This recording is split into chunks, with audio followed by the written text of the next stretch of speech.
So there has been a lot of negative energy towards the Nintendo Switch 2 right now, and some positive energy, of course. But I feel like our last few videos, we've kind of been a little negative on the Switch 2.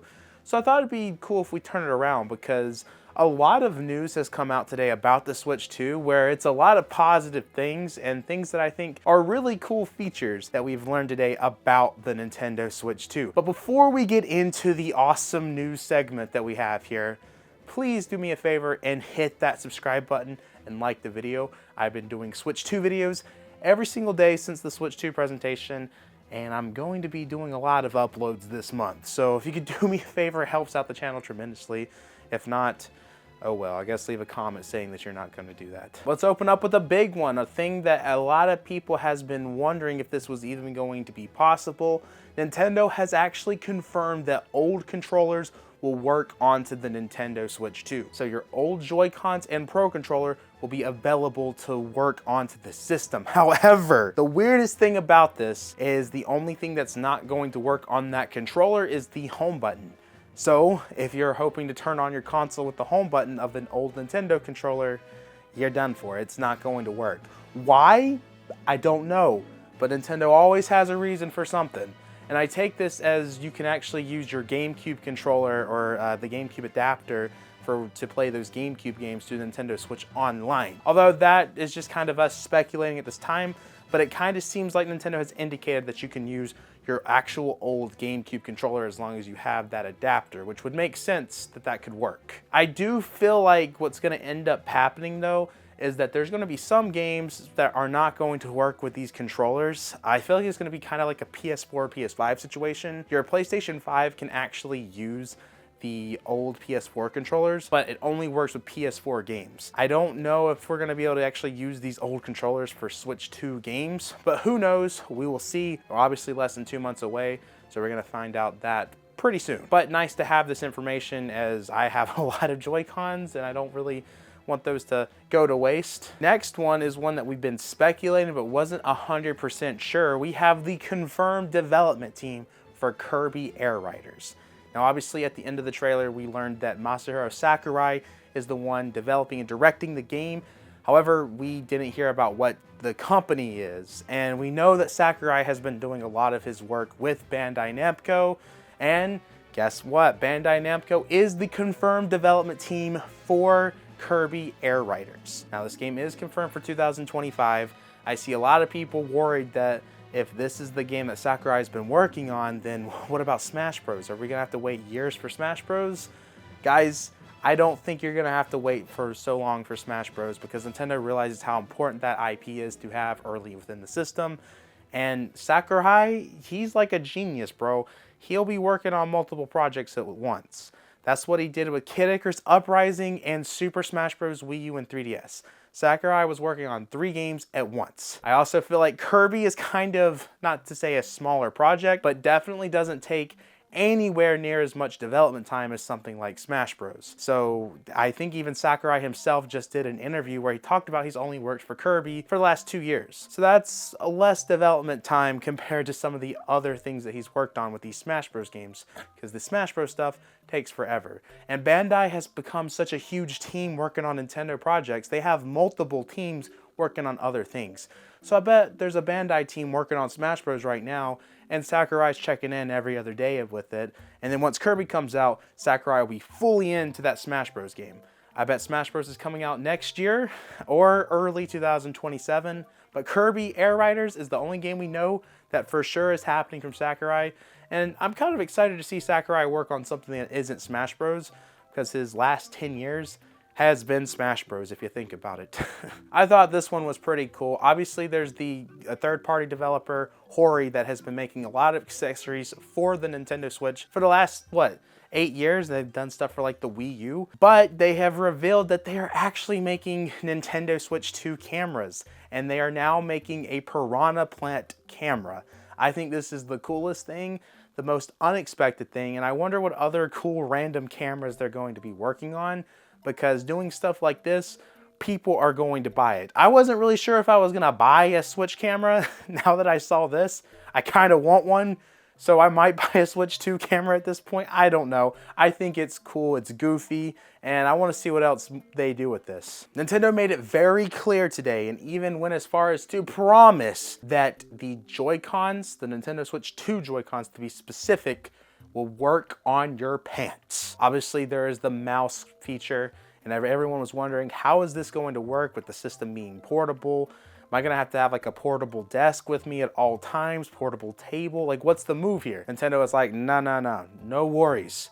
Your pants will work on the Joy-Con. The only thing I thought was interesting with this statement, I have watched a little bit of segments of the Nintendo Treehouse that have been using the mouse feature, and they have not showed it being used on the pants at all. So this makes me wonder if it actually works very well on the pants, but who knows? Oh, we got some big news right here. Actual groundbreaking, breaking news. Like, this is earth-shattering. Biggest Nintendo Switch 2 news of all time. We have what seems to be the price of the Nintendo Switch Welcome Tour. Now, this one's been a controversial release as it is a paid tutorial guide that Nintendo should be giving out for free, but no, they want to make some money off of this. And we have the official price over in Japan, which is 990 yen, which if we translate that into US dollars, that is roughly $6. So it is speculated that the Nintendo Switch 2 Welcome Tour will be a $6 game. So if you were planning on picking that up for whatever reason, $6. There you go. Should have been free. It's literally a tutorial. It's not even a game, bro, but at least it's $6. I thought Nintendo was honestly gonna charge $20 to $30 for it, because if they were gonna charge for it at all,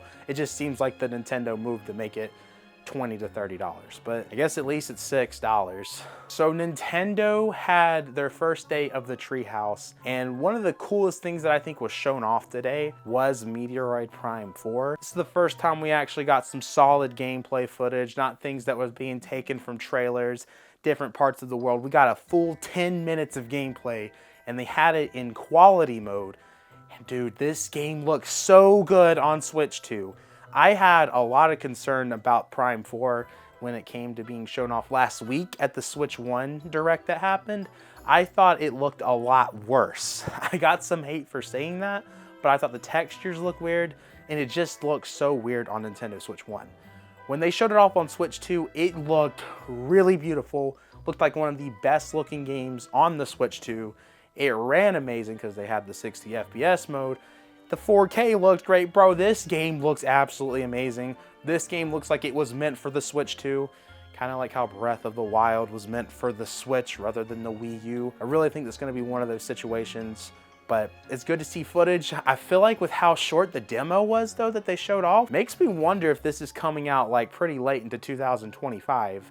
But we don't know yet. They also showed off Breath of the Wild and Tears of the Kingdom running on the Switch 2. And man, it's true what they said. The load times are so much faster into this game. Even in the Breath of the Wild segment, they went as far as to show off when you're getting the Master Sword, because everyone talks about how that ran really bad on the Switch.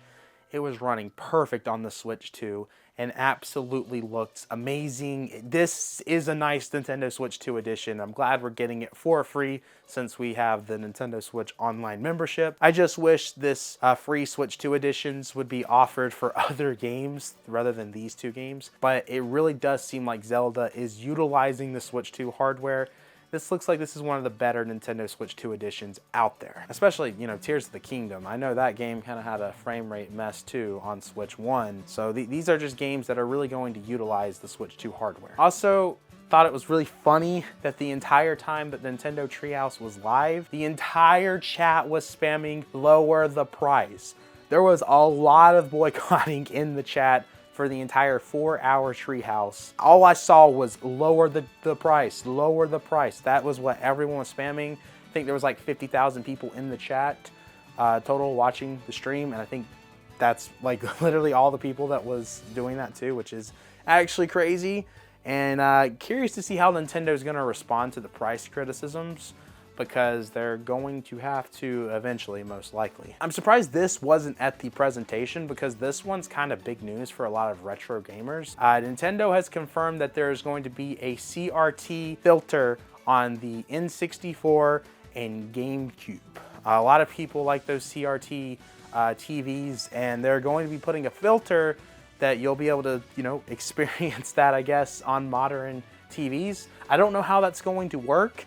I didn't see any footage of this. I think there were screenshots. I think it's playable right now at the Nintendo presentation or Nintendo Live, whatever it's called, Nintendo Switch Experience. So we'll probably see some sort of gameplay about that soon.